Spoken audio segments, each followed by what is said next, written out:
Ahora le hemos puesto a Garnal una malla, la cual nos ayuda para poder bañarle. ¿Sí?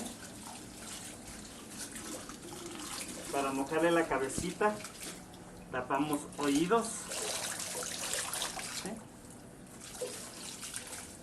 Y seguimos así.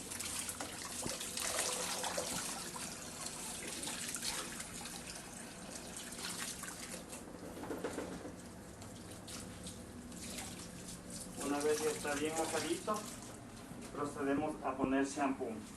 El shampoo que vamos a usar para Garnal es un shampoo cosmético hipoalergénico. Usamos shampoo cosmético ya que Garnal tiene un pelaje y una piel muy sana. Como ven, ahí le limpiamos lo que es los lagrimales.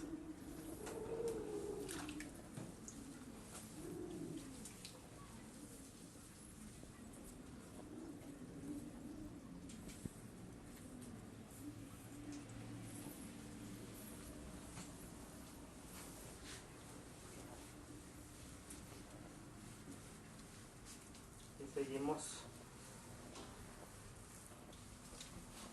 con la parte de su cuerpito.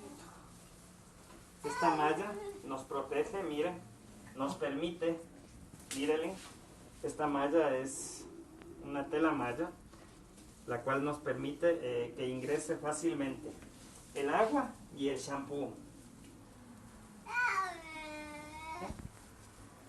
Para limpiar lo que es genitales, abrimos esta malla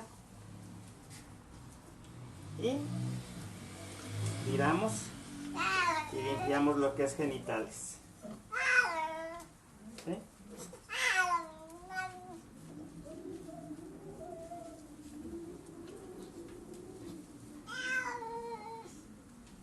Volvemos a cerrar.